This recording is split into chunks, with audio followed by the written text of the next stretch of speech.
여러분 모두 기도와 찬양, 말씀과 묵상으로 이 시간을 기다려 왔을 줄로 믿습니다. 이제 하나님께서 우리를 예배로 부르신 시간이 되었습니다. 그러므로 기독교 한국침례회 진리교회 회중과 하나님의 말씀을 사모하고 하나님께 신령과 진정으로 예배드리고자 하는 모든 이들이 랜선으로 함께 예배드리겠습니다. 다 같이 사도신경으로 신앙 고백하시겠습니다. 전능하사 천지를 만드신 하나님 아버지를 내가 믿사오며 그 외아들 우리 주 예수 그리스도를 믿사오니 이는 성령으로 잉태하사 동정녀 마리아에게 나시고 본디오 빌라도에게 고난을 받으사 십자가에 못 박혀 죽으시고 장사한 지 사흘 만에 죽은 자 가운데서 다시 살아나시며 하늘에 오르사 전능하신 하나님 우편에 앉아 계시다가 저리로서 산 자와 죽은 자를 심판하러 오시리라. 성령을 믿사오며 거룩한 공회와 성도가 서로 교통하는 것과 죄를 사하여 주시는 것과 몸이 다시 사는 것과 영원히 사는 것을 믿사옵나이다. 아멘. 교동문은 새 교동문 57번입니다. 여호와여, 내가 깊은 곳에서 주께 부르짖었나이다. 주여, 내 소리를 들으시며 나의 부르짖는 소리에 귀를 기울이소서. 여호와여, 주께서 죄악을 지켜보실진대 주여 누가 서리이까. 그러나 사유하심이 주께 있음은 주를 경외하게 하심이니이다. 나 곧 내 영혼은 여호와를 기다리며 나는 주의 말씀을 바라는도다. 파수꾼이 아침을 기다림보다 내 영혼이 주를 더 기다리나니 참으로 파수꾼이 아침을 기다림보다 더하도다. 이스라엘아, 여호와를 바랄지어다. 여호와께서는 인자하심과 풍성한 속량이 있음이라. 그가 이스라엘을 그의 모든 죄악에서 속량하시리로다. 아멘. 다 같이 기도하겠습니다. 자비롭고 은혜로우신 우리 주님 감사드립니다. 우리 주께서 십자가에 달려 죽으신 그 공로로 말미암아 우리의 죄가 용서되고 하나님 아버지의 큰 사랑을 입어서 이렇게 예배를 드릴 수 있게 되었습니다. 우리 주 예수 그리스도의 공로로 말미암아 하나님의 자녀됨으로써 그 특권을 가지고 하나님을 전능하신 하나님을 아버지라 부르시면서 예배 드릴 수 있고 아버지께서 우리 예배를 받아주시는 것입니다. 그 은혜를 감사드립니다. 그 은혜가 결실 맺기를 간절히 원하며 살아왔기에 아버지 하나님께 먼저 우리의 신령과 진정으로 예배를 드리고 우리의 삶 전체로 하나님께 예배를 드립니다. 이 시간 우리에게 말씀을 주시고자 할 때에 그 말씀이 우리의 생명의 능력이 되고 이 땅의 어둠을 밝게 비추어 나아가면서 하나님의 길을 보여줄 수 있는 그러한 삶의 길을 걸어가는 그러한 능력, 그러한 힘이 우리에게 채워질 줄을 믿습니다. 그러한 말씀을 우리에게 주시고 그 말씀이 우리에게 녹아져 우리의 생명의 양식이 되도록 성령께서 또한 역사하여 주시니 참으로 감사를 드립니다.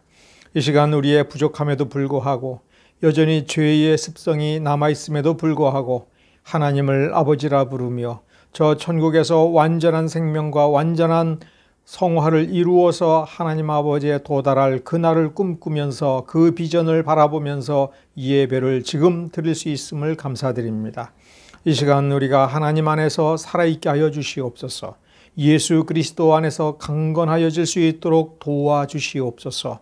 우리의 부족함을 스스로 극복해낼 수 있는 힘이 우리 안에서 하나님으로 말미암아 주 예수 그리스도의 공로로 말미암아 생겨날 수 있도록 도와주시기를 간절히 바랍니다. 우리가 주의 말씀에 집중하고 주의 말씀을 깊이 사모하고 꿀송이보다도 더 달콤한 맛을 느끼게 주님 도와주시기를 바라며 감사하며 우리 주 예수 그리스도의 이름으로 기도드렸습니다. 이 시간 말씀은 마태복음 10장 11절서부터 15절 말씀입니다. 개역 한글 성경으로 제가 읽어 드리겠습니다. 아무 성이나 촌에 들어가든지 그 중에 합당한 자를 찾아내어 너희 떠나기까지 거기서 머물라. 또 그 집에 들어가면서 평안하기를 빌라.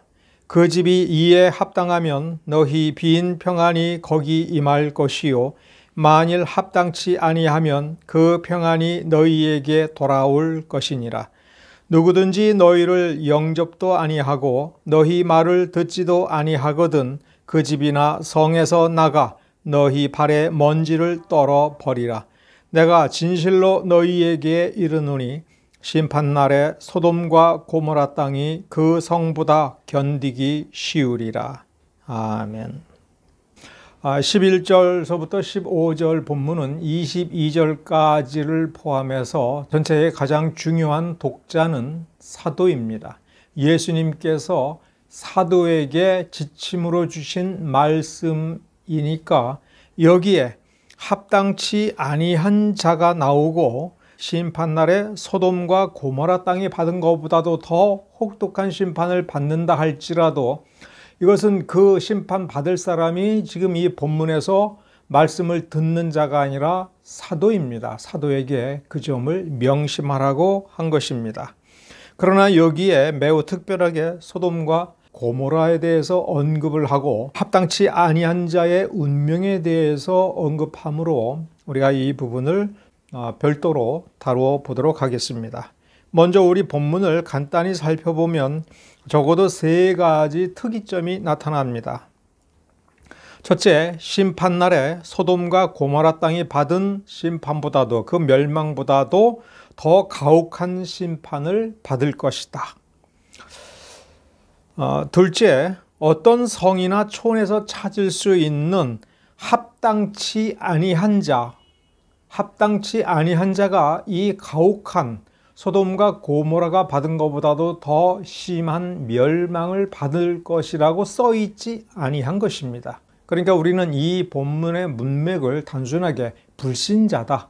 불신자가 저 영원한 심판에 임할 때에 이렇게 혹독하게 심판받을 것이다. 이렇게 생각해서는 안 되는 겁니다.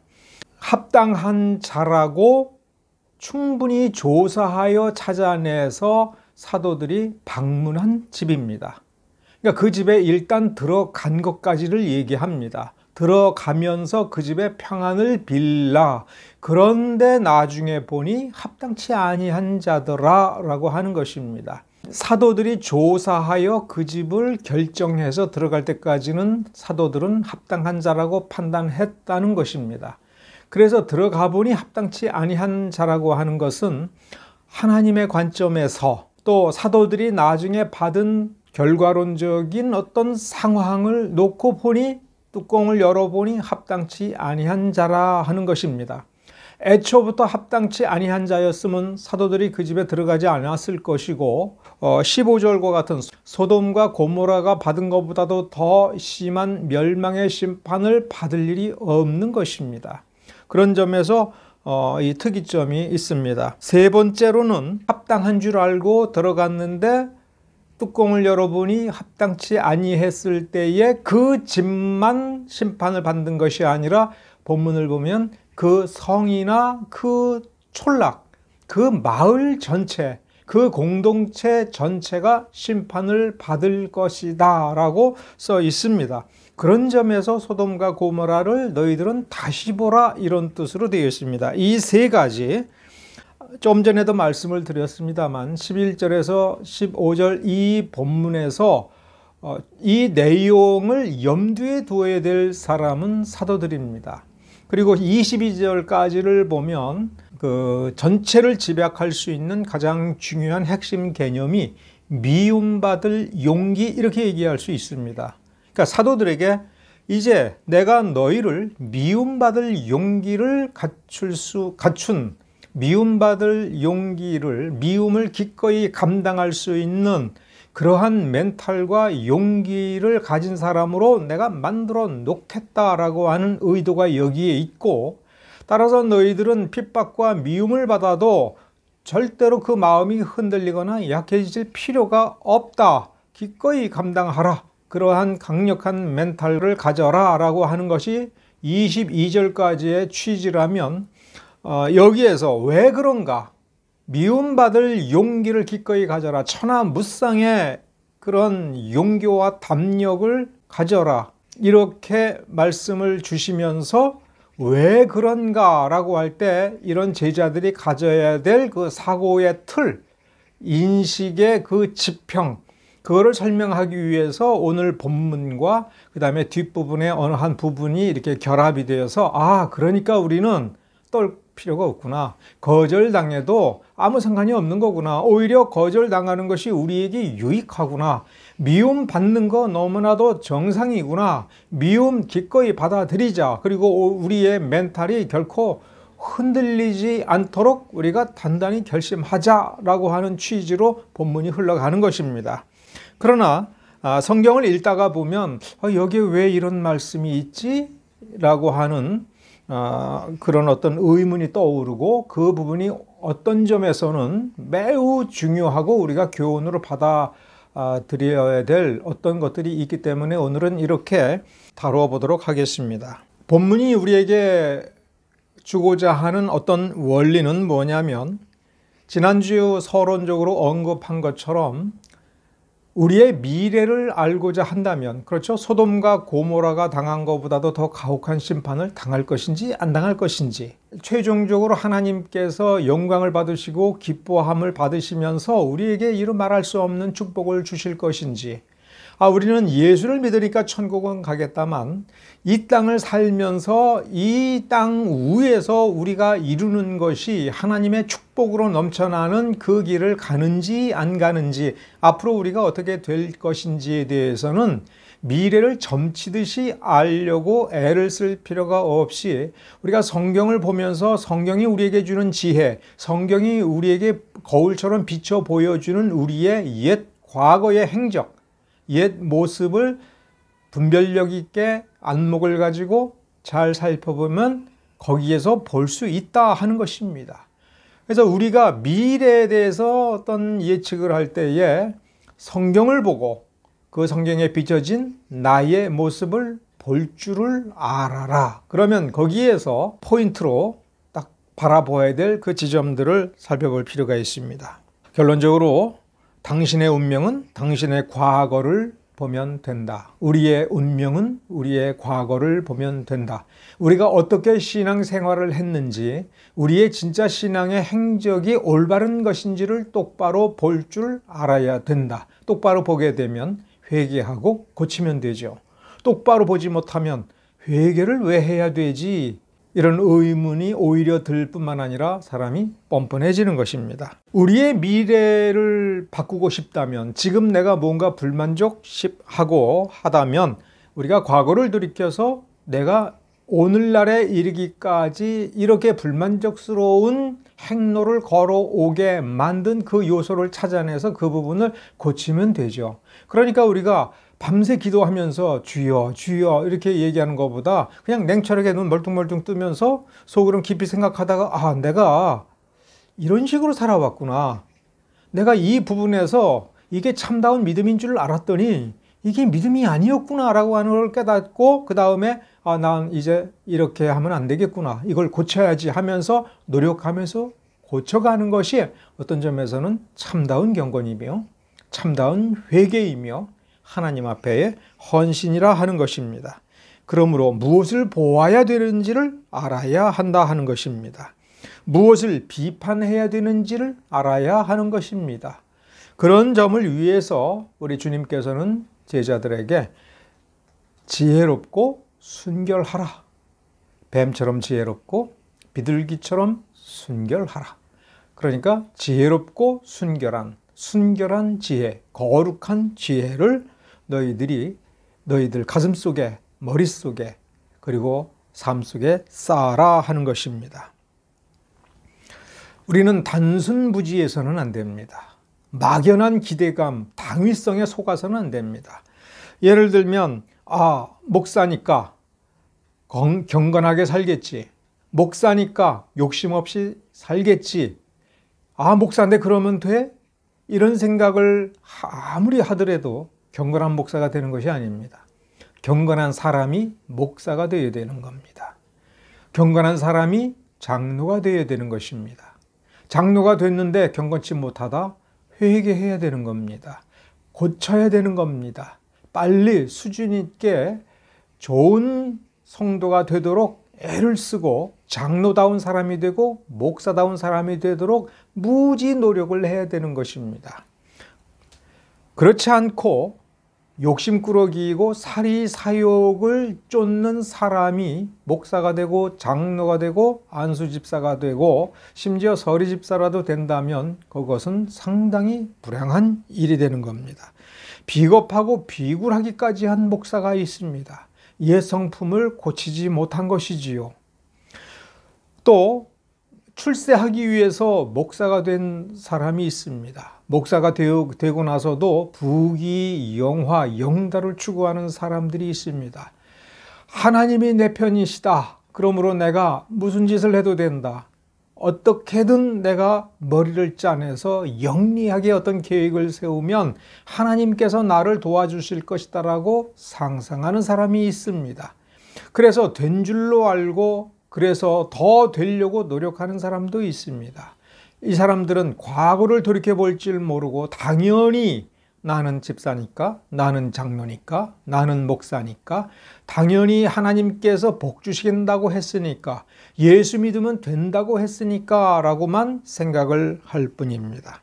자기 마음에 진정성이 있다. 나는 진정으로 믿는다. 나는 진정으로 하나님께 드릴 것을 다 드렸다라고 얘기할 때 그것이 참다운 진정성인지 아니면 뇌가 우리를 속여서 자기 쇠뇌를 한 결과로 습관적으로 그렇게 말을 하고 자기가 속아서 그렇게 믿고 있는 것인지, 즉 잘못 믿고 있는 것인지를 냉철하게 볼 수 있어야 되는 것입니다. 오늘 본문은 그런 점에 대해서 지적하고 있는 것입니다. 사도들은 합당한 사람을 선택했습니다. 사도들은 나름대로 기도도 해보았을 테고 무엇보다도 그 동네 사람들에게 물어보았을 것입니다. 그리고 우리 주님께서 차라리 가급적이면 유대인들의 마을로 가라, 유대인들이 사는 곳으로 가라 했으니 사도들이 만날 사람들의 대부분은 유대인들이고 유대인 공동체입니다. 가서 합당한 자를 찾아낼 때에 분명 믿음이 있는 자, 말씀을 사모하는 자, 또 사람들로부터 칭송을 받는 자, 그리고 그 마을의 유력한 유지를 찾아서 그 집에 들어갔을 줄로 믿는 것이 타당합니다. 그런데 그 집에 들어가서 평안하기를 빌라. 그런데 그 집이 이 평안을 비는 것에 합당하다면, 즉 12절과 13절의 뜻은 사도들이 그 집에 들어가면서 평안하기를 빌 때에 하나님이 주시는 하나님의 평안이 임할 만한 자격이 그 집에 있으면 그 집에 평안이 임할 것이고, 만일 합당치 아니하면 그 평안이 사도들에게 돌아갈 것이다 라고 본문은 쓰고 있습니다.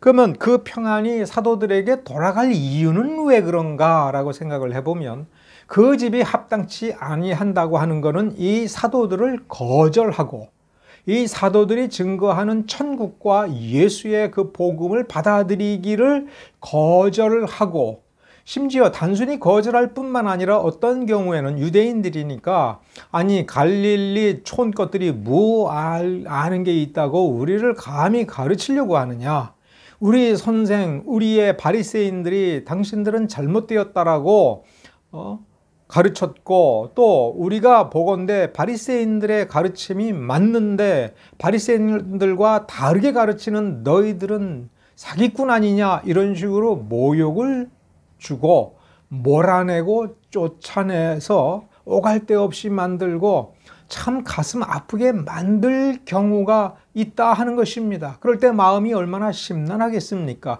그럴 때 하나님께서 위로해 주시고 평강을 주시겠다, 이것을 약속하시는 겁니다. 그러면 합당한 줄 알고 들어갔는데 합당치 아니한 자의 운명, 그리고 그 동네의 운명에 대해서 예수님께서 제자들에게 너희들은 소돔과 고모라가 어떻게 멸망당했는지를 기억하면 된다라고 하는 것입니다.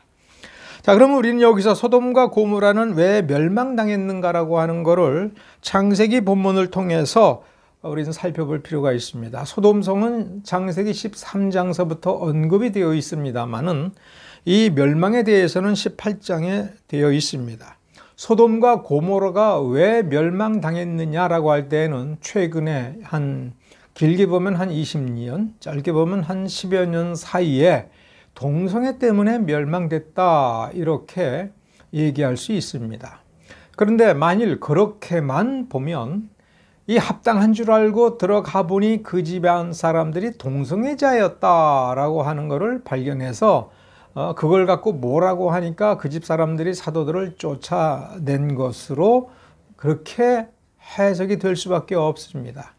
그러나 마태복음 10장을 관통하는 문맥을 보면 복음을 제대로 알지 못하고 하나님의 말씀을 알지 못하고 바리새인들에게 속아서 메시아를 올바로 믿지 못하는 그들이 불쌍하여서 천국이 가까웠다라고 하는 복음을 전파하고 그 복음의 능력을 이 제자들을 통해서 역사하여 구약에서 약속한 대로 병든 자를 고치고 문둥병을 고치고 귀신을 쫓아내고 죽은 자도 살리는 역사를 일으키고 있는 것입니다.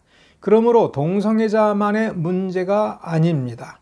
소돔과 고모라가 왜 멸망당했는가를 창세기 18장의 그 넓은 문맥에서 놓고 보면 먼저 이삭의 탄생과 관련이 있고 하나님이 아브라함에게 주신 약속과도 관련이 있습니다. 아브라함에게 주신 약속 중에 창세기 18장에서 다시 상기시켜 주시는 약속은 아브라함과 그 후손은 강대한 나라를 이룬다 하는 것입니다. 하나님께서는 왜 아브라함과 이삭의 그 족보를 통해서 강대한 나라를 이루시고자 하셨는가라고 할 때 천하 만민에게 하나님의 정의를 보여주고 정의를 실현시키도록 할 목적으로 강대한 나라를 만드시겠다라고 하는 뜻을 창세기 18장 18절에서 보여주신 겁니다. 그래서 아브라함과 그 후손들이 가장 명심해야 될 것이 뭐냐면은 여호와의 도를 지켜라. 하나님께서 주시는 명령과 그 명령을 관통하는 법도를 잘 분별하여 지켜라.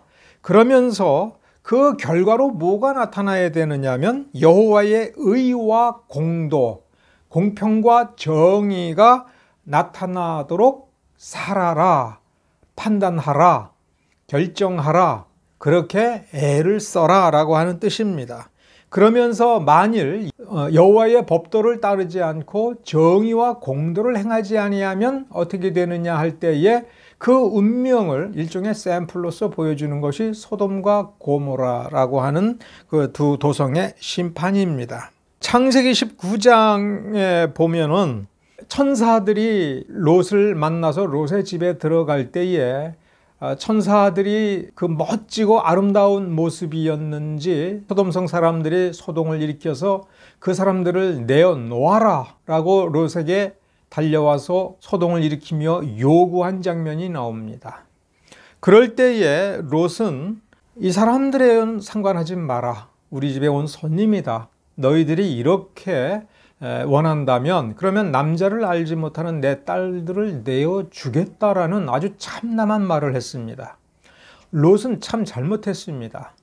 딸을 물건처럼 내어준다라고 하는 것은 정말 잘못된 것입니다. 그러나 우리가 다시 한번 생각을 해보면 롯이라고 해서 자기 딸이 사랑스럽지 아니하겠습니까? 자기 딸이 이미 약혼자가 있는데 이렇게 해서는 안 된다라고 하는 걸 왜 모르겠습니까? 이미 약혼을 했다면 그 약혼자의 정혼녀로서 그의 아내와 마찬가지입니다. 그러니 친정 아버지라 해서 자기 딸을 이렇게 아무렇게나 폭력을 행하도록 내어준다라고 하는 것은 있을 수 없는 일입니다. 그걸 잘 알고 있을 롯이 손님들을 보호하기 위하여 자기 딸을 내어놓을 정도가 되었지만, 그러나 이 소돔성 사람들은 그 딸은 필요 없고 그 집에 들어간 손님들을 내어놓으라라고 하면서 야단을 벌였습니다. 그러면서 심지어 롯을 모욕했습니다. 지금까지는, 이 소동이 일어나기 전까지는 롯은 이 소돔성에 잘 정착했습니다. 그래서 성문에서 다른 장로들과, 원래 그 토착민 장로들과 마찬가지로 그 성에서, 그 성문 앞에서 사람들을 맞이하고 자문에 응하기도 하는 어떤 유지 비슷한 자리까지 올라갔습니다. 그럼에도 불구하고 이 소동을 일으킨 날, 네가 뭔데 이방인인 주제에 우리를 재판하려고 하느냐? 우리에게 명령하느냐? 무엇이 옳다 그르다 말하느냐? 한마디로 꺼져. 이렇게 모욕을 한 것이고, 이렇게 롯과 그 가족을 거절한 것입니다. 롯은 미움받는 사람이 된 것입니다. 여기에서 단적으로 나타나는 것은, 그리고 성경이 우리에게 보여주고자 하는 것은 그들의 구체적인 죄악된 행위가 무엇이냐가 아니라 도덕적인 수준이 어느 정도까지 땅바닥에 떨어졌는지, 그리고 이 폭력적인 그 성향이 어느 정도로 지독해졌는지, 나그네에게 대하는 태도를 보면 얼마나 가혹하고 잔인한지를 드러낼 수 있습니다.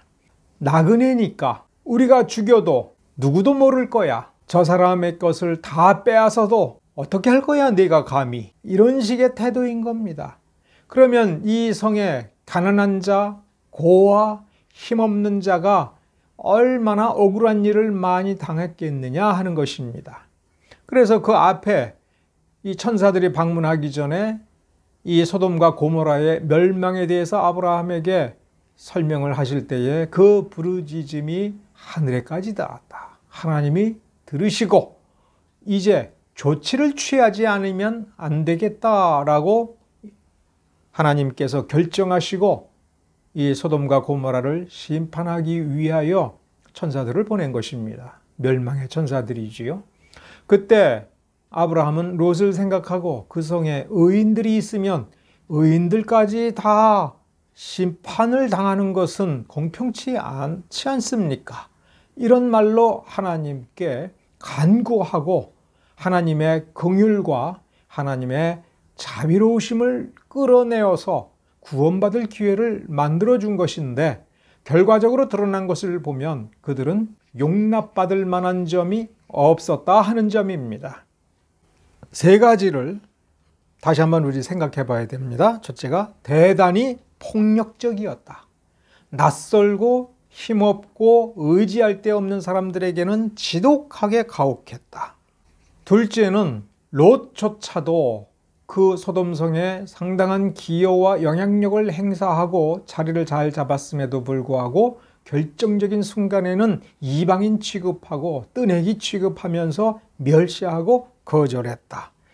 롯이 자기 딸을 내어주겠다라고 할 때에도 그들은 거절하고 기필코 자신들의 욕망을 채우겠다라고 하는 지점까지 적나라하게 보여주었습니다. 무엇이 드러났습니까? 그들의 도덕성이 드러났고 그들의 삶의 체계가 얼마나 잔인하고 속된 것인지가 드러났습니다. 그렇다면 소돔과 고모라 사람들을 한마디로 이야기하면, 요새 우리가 쓸 수 있는 말로 이야기하면 어떤 사람들입니까? 인정머리가 없는 사람입니다. 왜 인정머리가 없다라고 우리가 생각을 해야 되는지 한번 생각해 봅시다. 마태복음 10장으로 돌아가서 사도들은 그 동네 사람들에게 물어봤습니다. 이 동네에서 제일 좋은 사람이 누구냐? 하나님을 잘 경외하는 하는 사람이 누구냐?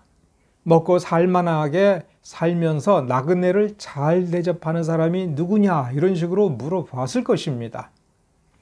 그렇게 합당한 자라고 여겨서 사도들이 방문했는데 그 사람이 사도들을 거절한다라고 하는 것을 한번 생각을 해 보십시오. 언제 거절하겠습니까? 어떤 식으로 거절하겠습니까? 이 동네에서 당신들이 병자를 고치고 죽은 자를 살리고 하더라도 그게 나하고 무슨 상관이냐? 이런 식으로 생각을 했을 때 거절하는 것입니다. 우리 집에 환자가 있고 우리 집에 불치병이 걸린 사람이 있고 귀신 들린 사람이 있고 죽은 사람이 있는데 사도들이 와서 고쳐주고 살려준다면 얼마나 감사하겠습니까? 있는 거 없는 거 다 팔아서라도 그 자리에서 얼마나 극진히 사도들을 대접하겠습니까? 사도들이 병을 고쳐준 그 사람의 집에 가는 것이 아니라 그렇게 병을 고쳐주면서 너희들 중에 가장 믿음 좋은 사람이 누구냐 이렇게 물어보고 갔다라고 이해하면 됩니다. 근데 그 집에는 환자도 없고 복은 넘치도록 받고 있는데 와서 보니 행색이 남노하고 마음이 안 드는 거예요. 갈릴리 사람입니다. 나사렛 예수를 자랑하고 다니는 겁니다. 천국이 가까이 왔다라고 주장하면서 예수께서 이 마태복음 10장까지 가르치던 여러 가지 가르침을 들은 대로 설명하는 겁니다. 그게 마음에 안 들으니까 가라라고 하는 것입니다. 만일 이 합당한 자라고 여겨서 방문한 그 집의 가장이 인정이 있었으면 아니 우리 동네에 와서 우리 동네 사람을 그렇게 고쳐주셨군요. 그러면 당연히 기쁘고 즐거운 마음으로 영접하고 환대하며 그러면서 여러 가지 얘기를 했겠죠. 예수의 복음은 마음에 안 들더라도 우리 동네에 그 사람 말고 아픈 사람 또 있는데 내일 하루 더 머물면서 그 사람들도 좀 고쳐주세요. 저쪽 골짜기에 내 아는 사람이 있는데 거기도 좀 아픈 것 같으니까 좀 고쳐주세요. 이런 마음을 가진 사람은 어떤 사람입니까? 인정이 있는 사람입니다. 그 사람이 어떤 지위에 있든지 그 동네 사람들과 소통하면서 형편을 살피면서 공감하면서 아파하면서 불쌍히 여기면서 살아온 사람이라면 우리 집에 이 사도들이 어떠한 혜택을 지금 당장 주지 않더라도 기쁘고 반갑게 맞아들이면서 그 병 고치는 그 능력을 보면서 도대체 이 능력이 어디서 온 겁니까? 이 능력으로 저 사람들을 고쳐주니 그 예수는 어떤 분입니까? 이렇게 물어보고 마음을 열고 사도들의 말에 귀를 기울이겠죠. 근데 사도들의 말에 귀를 기울이지 않는 건 나는 모르겠고 나는 저 동네 사람들을 당신들이 고쳐주든지 말든지 나는 이미 복이 충분하고 어떠한 일이 있어도 나는 나의 능력과 내가 믿는 방식으로 하나님께 의뢰하여 우리는 대대로 복을 받기에 충분하다. 나의 과거의 행적을 놓고 보면 내가 이만큼 사는데 우리 자식들이 복을 받고 계속해서 더 풍요롭게 살 것인데 당신들의 그 기분 나쁜 말, 당신들이 그 내가 듣기에 형편없는 그 말로 나를 설득하려고 하고 나를 가르치려 드느냐? 나가라. 이런 식으로 했다 하는 것입니다. 자, 여기서 중요한 건 이겁니다. 마을 사람들이 사도들이 생각하기에 합당한 자로 판단될 만큼 추천했다 하는 것입니다. 마을 사람들이 추천한 그가 만일 평상시에 구약 성경 말씀을 잘 읽고 율법을 하나님의 뜻을 헤아려 가면서 하나님의 마음을 느끼면서 하나님과 공감하면서 율법을 이해하고 율법을 실천하여 이만큼 복을 받은 사람이라면 성경에서 가르치는 대로 가난한 자와 고아를 틈틈이 생각하면서 늘 나누면서 사는데 그 고아와 과부와 가난한 자들이 바로 이 동네 사람들이고 또 지나가는 나그네에게도 평상시에 굉장히 잘할 것이기 때문에 열린 마음으로 사도들을 받아들이고 사도들의 말을 들었을 것이고 사도들이 이 동네 자기가 사는 동네 사람들에게 병을 고쳐주는 것을 보면 굉장히 기뻐하고 행복해하고 즐거워하면서 더 머물기를 청했을 것입니다. 율법이 그렇게 가르치기 때문에 그렇습니다. 그것이 하나님을 경외하는 것이다라고 성경이 가르치기 때문에 성경을 마음을 열고 받아들인 사람이라면 당연히 그렇게 되었을 것입니다. 누구라고요? 그 동네에서 가장 믿음이 좋다라고 인정받는 그 사람이 그런 사람이면 그 동네는 복을 받는 것이죠. 왜? 사도가 머물면서 천국에 대해서 예수님에 대해서 정말 알아듣기 쉽게 10번, 100번이라도 반복하면서 설명하고 또 증거하기 때문에 그들은 복음을 깨닫기가 굉장히 쉬운 것입니다. 그러나 동네 사람들이 칭찬한 그 사람이 삐뚤어진 사람이라면, 그래서 자기의 그 왜곡된 프레임을 가지고 있다면 사도들의 말을 사도들이 아무리 잘 설명을 하더라도 받아들이지 아니할 것입니다. 인지심리학자들이 실험을 해서 확인한 것입니다. 어떤 새로운 지식, 진리가 전달될 때에 대개의 사람들은 자기가 이미 가지고 있는 프레임을 통해서 걸러낸다 하는 것입니다. 옛 프레임에, 지금까지 가지고 있었던 프레임에 부합하는 것은 받아들이고 그 프레임에 부합하지 않는 것은 전혀 이해하지 못하고 흘려버린다 하는 것입니다. 사도들이 참다운 메시아 나사렛 예수 그리스도로부터 그 말씀을 잘 듣고 깊이 깨닫고 확인하여 와서 증거할 때에 그것이 구약 성경에서 가르친 그 메시아라면, 구약 성경을 똑바로 읽은 사람들이라면 사도들이 증거하는 메시아, 사도들이 보여주는 복음과 그 능력이 어떠한 것인지 그 눈에 보이고 마음의 깨달음으로 왔을 것입니다. 그러나 마을 사람들이 가장 좋은 사람이라고 칭찬하는 그 사람이 이렇게 마을 사람들과 공감하지도 아니한다면 그는 성경을 잘못 읽은 사람입니다. 성경을 깨닫지 못한 사람입니다.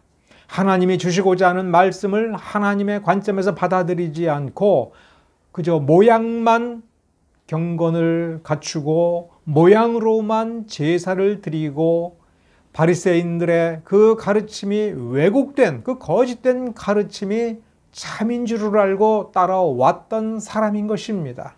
그러니 복음을 받아들이지 못하고, 그러니 복음의 능력을 눈앞에서 보고서도 그 복음이 복음인 줄 모르고 천국이 가까이 왔다라고 얘기해도 정말 가까이 왔는지 전혀 모르는 것입니다. 성경을 읽으면서 예수가 누군지도 모르는 것과 마찬가지입니다. 신약 성경을 읽으면서 예수가 십자가에 달려 돌아가셨다라고 하는 기록을 읽으면서 그래서 나의 인생은 아무것도 변하지 않느냐, 그러니 소용이 없다, 이런 식으로 말하는 것과 매우 똑같은 것입니다. 이것을 굳이 우리 오늘날의 신앙생활에 적용해서 한 번 더 생각을 해보면 이런 뜻입니다. 그 교회에서 모든 성도들이 추천하는 가장 믿음 좋은 그 사람을 보면 그 교회가 지금까지 어떤 길을 걸어왔는지가 보이는 것이고, 그 교회를 구성하고 있는 전체 성도들의 장차 운명이 어떻게 될 것이다라고 하는 것이 드러난다 하는 것입니다. 가장 믿음이 좋다라고 닮고 싶다라고 이야기하는 어떤 성도가 없는 것은 정말 불행한 일이지만 있다라고 할 때, 그런데 그 사람이 참으로 복음에 열려 있지 아니하고 그저 그 사람이 가지고 있는 재물과 그 사람이 세상에서 누리고 있는 권세만을 보고 사람들이 부러워하고 있다라고 하니 참다운 복음을 들이댈 때에 그 복음을 거절함으로써 그 정체가 드러난다 하는 것입니다. 하나님의 말씀이 임할 때에 자기에게 편리하고 자기에게 득이 될 것이다 라고 하는 그 옛 프레임이 보여주는 것만, 걸러내 주는 것만 받아들인다 하는 것입니다.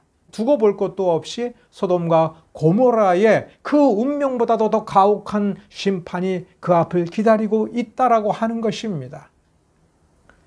우리는 어떤 성도를 자랑할 수 있는가? 우리가 우리의 공동체에서, 우리의 도시에서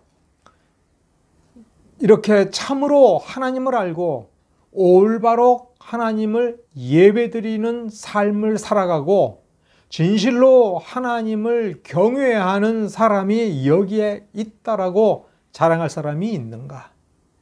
그런데 그렇게 믿음이 좋은 사람이 과연 그 교회에서 다른 사람들, 그 교회의 성도들로부터 인정을 받고 있는가?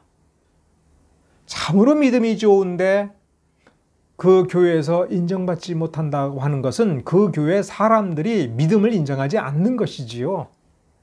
그 교회에서 인정받는 사람이 물질적인 욕망과 또 세속적인 성취가 자랑할 만하게 되어 있어서 그렇게 출세하고 그렇게 물질적으로 성공하고 싶어서 그를 부러워하기 때문에 좋아하는 것이다라면은 이거는 참으로 커다란 불행을 자초하는 것이다라고 본문은 쓰고 있습니다.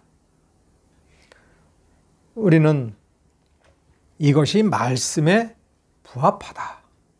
말씀이 이렇게 가르친다. 당연히 이래야지라고 우리가 동의하는 것이 우리의 믿음이 아닌 줄을 우리가 깨달아야 됩니다. 운연중에 무심코 드러내는 우리의 실체. 나의 행적을 돌이켜볼 때에 하나님의 이 말씀 앞에 가장 부끄러운 모습이 무엇인가를 볼 때 내가 애통하면서 하나님 앞에 엎드리면서 간구하는 그것이 하나님의 말씀을 순전하게 지키지 못하는 그 슬픔인지 아니면 내 욕망이 이루어지지 못했기 때문에 그 욕망을 이루어 달라고 간구해도 하나님께서 들어주지 않아서 애통해하고 있는 것은 아닌지 우리는 반성할 수 있어야 됩니다. 그 점을 이 사도들이 방문하는 곳곳마다 사도들의 눈에 보이게 된다 하는 것입니다. 이것은 특별하게 우리에게 어떤 의미가 있어서 오늘 이렇게 본문을 다루어 봤습니다. 성경은 뭐라고 가르칩니까? 성경은 아무것도 바라지 말고 빌려주라. 아무것도 대가를 바라지 말고 나누어 주라. 이것이 구약 성경의 가르침입니다. 이 합당치 아니함은 가보니 들어가서 그 집 식구들과 만나보니 그 집의 문화는 그렇지 않다. 성경의 가르침, 우리 주님의 가르침, 우리 하나님의 가르침과 일치하지 않다라고 하는 것이 드러난 것입니다. 하나님께서 임하시고 천국이 임할 때에 주실 상급을 바라보면서 아무것도 바라지 않고 다른 사람에게 아무것도 바라지 않고 빌려주고 나누어 주는 것.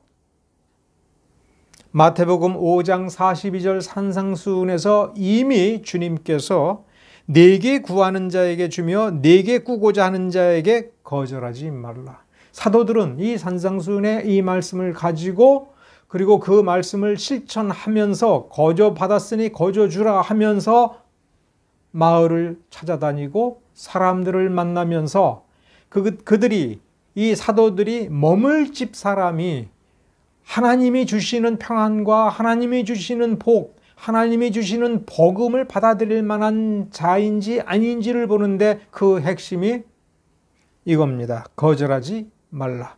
내게 빌리고자 하는 자를 거절하지 말라. 그러니까 이런 행위가 중요한 것이 아니라 이 거절하지 않는 마음가짐을 가지고 있다라고 하는 것. 그런 뜻입니다. 또한 5장 46절에는 너희가 너희를 사랑하는 자를 사랑하면 무슨 상이 있겠느냐. 세리 같은, 즉 세상에서 가장 지독한 죄인들도 그렇게 한다. 근데 너희가 하나님을 섬긴다면 달라져야 되지 않겠느냐. 그게 뭡니까? 거절하지 말라.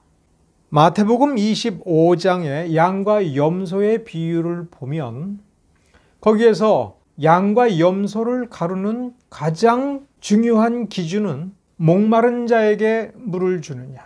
특히 어떤 사람에게 지극히 작은 자에게, 별 볼 일 없는 자에게, 무시해도 되는 자에게, 멸시해도 상관없는 자에게, 아무리 짓밟아도 복수를 할 능력이 하나도 없는 자가 줄일 때에 먹을 것을 주고 목마를 때에 물 한 그릇 나누어 주는 그러한 마음입니다. 똑같이 말했습니다. 염소로 분리되어서 쫓겨나서 지옥으로 던져질 자도 울부짖으면서 말했습니다. 아니, 주님께서 언제 우리에게 나타나서 또 언제 우리가 주님을 거절했습니까? 라고 얘기할 때 지극히 작은 자에게 하는 것이 내게 하는 것이다 라고 했습니다. 양으로 분류되어서 축복의 나라로 들어가게 운명 지어진 그 사람도 얘기했습니다. 아니, 우리가 언제 주님을 대접했다고 이러십니까? 할 때 지극히 작은 자에게 한 것이 내게 한 것이라 했습니다. 그러므로 성경은 가르칩니다. 항상 손대접하기를 힘쓰라. 예기치 않게 이 가난하고 힘없는 자 혹은 나그네를 대접하다가 천사를 대접한 자가 있다. 지극히 작은 자에게 항상 베푸는 마음, 이 항상 베푸는 마음이 어디서 오느냐 하면 하나님께서 내게 은혜를 주셨다라고 하는 것을 깨닫는 자예요. 그러니까 성경을 보면서 우리에게 무슨 약속을 주셨는가라고 하는 것만 찾아보아서는 안 됩니다. 그럼 그 복에 기뻐하고 즐거워하면서 내가 받은 복을 다른 사람들에게 나누어주는 마음을 갖는 것이 하나님께서 원하시는 것이고, 그것을 생활화하는 것이 성도의 삶이라고, 그런 삶으로 부르심을 받은 것이 택자라고 하는 것을 성경은 가르치고 있습니다. 오늘 본문은 안식일 논쟁에 깊은 관련이 있고 마태복음 25장에 있는 최후 심판과도 깊은 관련이 있는 말씀이기 때문에 이 시간에 좀 더 살펴보았습니다. 기도하겠습니다. 주님, 우리의 부족함에도 불구하고 우리에게 은혜 주셨습니다.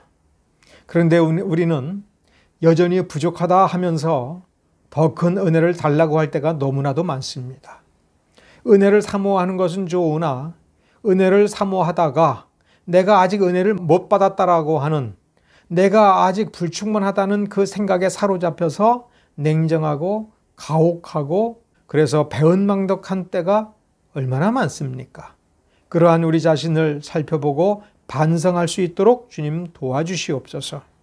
날마다 우리의 말과 행실에서 우리의 본성이 그리고 본능이 은혜의 사람이라고 하는 것이 증명될 수 있도록 우리가 명심하고 또 명심하고 또 하나님의 말씀을 결코 한순간도 잊지 않고 행할 수 있도록 우리에게 깨우침을 주시고 인도해 주시기를 간절히 바랍니다. 감사하며 우리 주 예수 그리스도의 이름으로 기도드렸습니다. 아멘. 지금은 우리 주 예수 그리스도의 은혜와 하나님 아버지의 사랑과 성령의 교통하심이 영원토록 함께 할지어다.